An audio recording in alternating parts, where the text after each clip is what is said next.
الفيديو ديال اليوم غادي يكون عنده علاقه بواحد الفيديو فايت صورت قبل اللي كيتحدث على الاهميه ديال اننا نبقاو اون كونتاكت مع الناس اللي خدموا معنا قبل ولا الناس اللي هما في الدومين ديالنا. هادشي كيخلينا اننا دائما نكونوا اجور وديما بنش ماركيو، يعني نكومباريو ما بين كيفاش حنا كنديروا الخدمه ديالنا وكيفاش هما كيديروا الخدمه ديالهم. هادشي تيخلي بالدومين انه يتحسن وبلو سيرفيس انه يتبيرفيكسيون.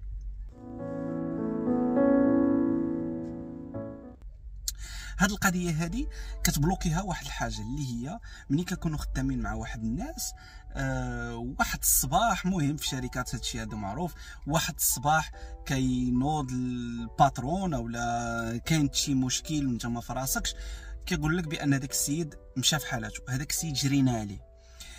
وضروري الشركه تعطي واحد لا فيرسيون اللي هي في الصالح ديالها، يعني كتخلي ان الناس اللي هما باقيين في ديك الشركه خدامين انهم يفهموا بان داك السيد دار واحد الغلط، ولا داك السيد راه ما كيخدمش مزيان، ولا داك السيد واحد الانسان اللي هو خايب.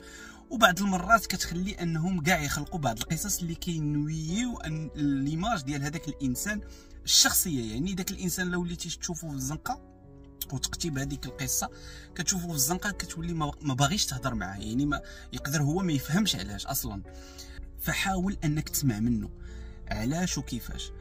بعض المرات لا كانت الشركه واقفه مزيان، ولا لا كانت الشركه عندها واحد لي فالور، فبالطبع انهم كيتفاهموا مع هذاك الانسان على لا فيرسيون اللي غادي تخرج للعموم. يعني حنا ما بقيناش متفاهمين حيتاش وحيتاش وحيتاش. دائما خصنا نبقاو اون كونتاكت مع الناس اللي هما في الدومين ديالنا، ونخليو الكوتي العاطفي ما ياثرش على العلاقه اللي هي بروفيسيونيل واللي عندها علاقه بلي كونيسونس.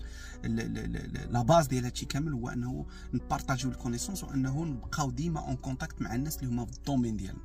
ما نسدوش على راسنا وما نحاولوش اننا نمشيو في اتجاه واحد دو ديفلوبمون اللي هو لا فورماسيون الاي ليرنين وزيد، ولكن دائما نكونسيديريو نبقى اون كونتاكت مع واحد الانسان. مره نجلس معاه، مره نهضر معاه، مره نستشر معاه، مره نكومونطي له في لينكدين ديالو ولا كومونطي لي.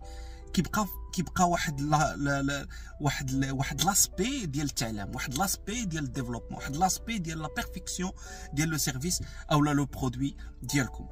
كان هذا هو الفيديو ديال اليوم. بقاو ديما كونيكتي. تبارك الله عليكم والله يعاونكم.